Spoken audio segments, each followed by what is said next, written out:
Yeah, we move on to our fourth album, which is From The Pyre by The Last Dinner Party.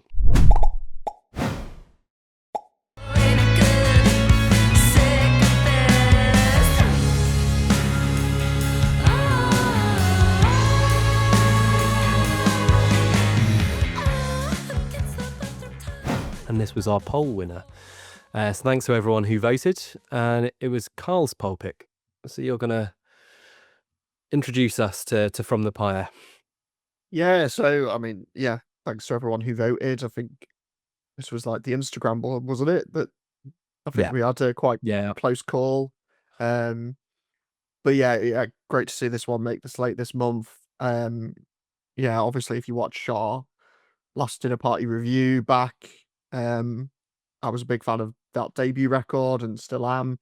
So yeah, I was keen to see if they could recapture that magic and avoid a sophomore slump on this one. And for me, I think they managed that. Um, yeah, I mean, similar to Creeper, it is more of the same of what they gave us on that debut on the last record. Big, baroque pop. Again, I mean, maybe a bit darker than the debut, both in terms of like the imagery, and there's a lot of songs on here that talk about, trauma from past relationships. Um, there's also a few songs already well familiar with before getting into this album, like Second Best has been a part of their live set for a while, and lead single This Is the Killer Speaking was part of their festival set over the summer, which, yeah, so already kind of well familiar with those tracks. And I think when I was reading up about this album, I saw where they were listening to Arctic Monkeys AM while they were making this one, and I think This Is the Killer Speaking, and I think, Count the Ways is where you can kind of really hear that influence coming through the most. Um, but yeah, then the Scythe later on in the track list, which they also released as a single, I think that's by far my favorite song on here. Just this really, heartfelt song about loss and grief. Abigail Morris writing it about losing her father at 17, which I was reading that she'd never really dealt with it, and then she found this song from like her teenage years where that she thought was about something else, and then she realized it was about that. Um, and yeah, I just love the tender arrangement on that song, and that solo from Emily Roberts at the end. Yeah, just wonderful. I think that's definitely the peak of this album for me. Um, but yeah, I think I'd say those singles and Count the Ways are probably my highlights. Um, but that's not to say there's really a bad track or a lull on here. I think, Rifle is this really powerful track about the Israel-Palestine conflict. I Hold Your Anger and Inferno, both great tracks as well. They've got this country feel about it with the, like the bluesy guitars. Both of those songs. Um, Sail Away is then something a little bit different. It's like this really tender, like piano ballad. So yeah, I mean, a lot of variety across the track list here. As I said, I don't think there's like any moments that I'd skip. Um, but yeah, I think similar to Creeper, overall, it's hard to top, the last one for me. I think pound for pound, the debut is definitely the stronger of the two records so far. But as a follow up, I think this is pretty good going, considering as well like the heights that they hit on that first record and this one coming so soon after. It's always a precarious situation to be in as an artist, and a lot of expectation and things like that. And yeah, as I say, I think this is a decent follow up without being the real kind of mind blowing experience I think the debut was. There's definitely some nice additions to the live set. And like I said, those singles in particular really stand out on this as some of their best work so far as well. So yeah, I think if you enjoyed that first album, yeah, you'll be pretty satisfied, I'd say, with the Pyre as well. So Kylie, what did you make of the second offering from The Last Dinner Party? Yeah, I think I feel a lot of the as far as a follow-up album, the same as Karl. The first one I enjoyed, but wasn't fully where it was critically. And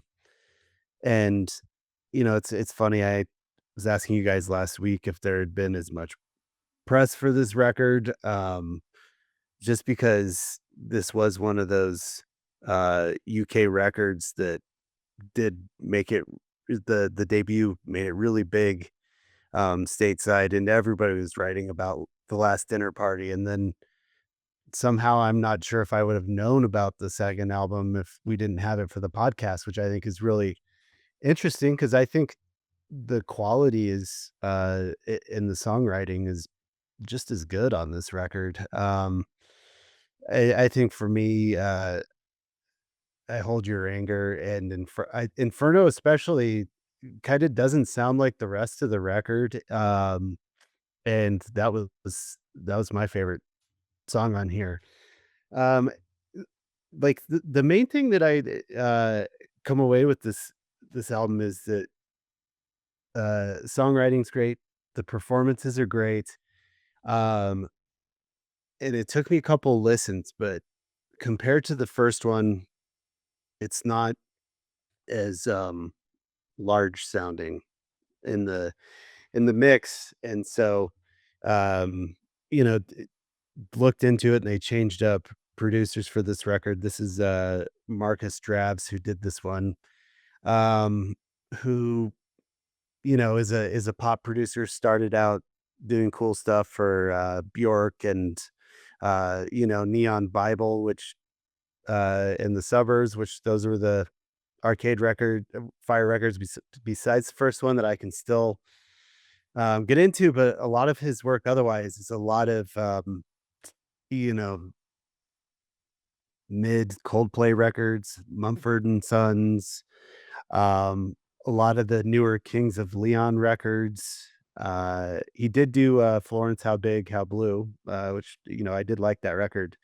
But just kind of going through that roster and what he's been working on, that's where it all made sense to me, is that this is production mixing wise much more poppy and doesn't have as much room to breathe on as much of a grand scale that I felt that the first record did. And that this is one of those that I would be curious to see these songs live and just let them breathe, because the album mix for me is just it it, uh it doesn't do it for me like the first one did. So I think the skeleton is good, just a little rearranging, I guess. The chamber pop And version. yeah, and don't take anything personally, Marcus Dravs, but just not my thing. There we go with the personal barb. I don't wanna. um, He makes music. He works on music that people really like. it's it's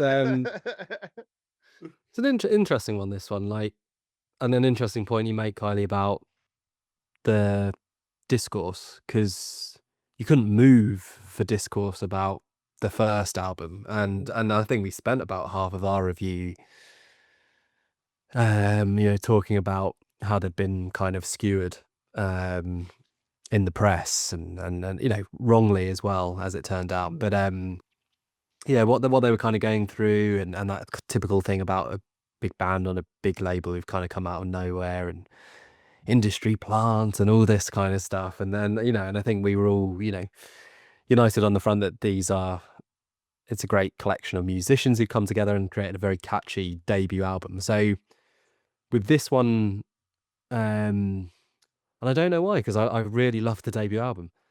I was like, yeah, I'm not that bothered. If I'd have missed it this year, I wouldn't have been bothered. But thank goodness it was on here, to be honest, because this is one I've really enjoyed. And yeah, it's a reminder of their strengths and coming together. Like I don't know, it just feels so soon that it didn't feel necessary. Like So that's why I was just a bit like, yeah, do we need another one right now? If you'd give me maybe another year, I'd have been like, oh yeah, they're back, this kind of thing. So like starting with low expectations, and then and even with the singles, I wasn't blown away. Like This Is the Killer Speaking. I think it's a very good track, and it sounds better within the mix here. But it wasn't a Nothing Matters or anything, and yeah, I just wasn't really sure what to make of this going into it. But if anything, I think it's a more collective effort than the first one. It seems. I think they're a very collective band in how they approach their songs. But here, there's a couple of songs with others singing from the band as well. And yeah, the theme of kind of relationships. It's like they've sat round a fire and kind of burnt the clothes of former lovers and sort of got all that out there, and this is it in album form essentially. So yeah, kind of continues the cathartic theme we've discussed on some of the other albums here. Agnes Day, I think, is just a really lovely opening track about love in the apocalypse with some mournful instrumentation, ostentatious lyrics in their typical style, decent guitar solo from Emily Roberts, who as usual is on good form. Count the Ways, yeah, it's a good one. I wouldn't say this is one of the highlights, but it makes sense. I think the AM reference and like you say, the kind of poppy flavor with the producer here. But I think the first moment where I'm really digging it is Second Best, and I think probably the best single which they brought out. Agreed. Yeah, just great chorus, cathartic anthem, and kind of yeah, being kinder to yourself in what they're saying there, that they put themselves second in the relationship they're in, and they're able to take a step back and go, yeah, that wasn't quite right, but boiled into the confusion of still remnants of how they felt at the time and stuff. So it's not like so straightforward. It's quite nuanced.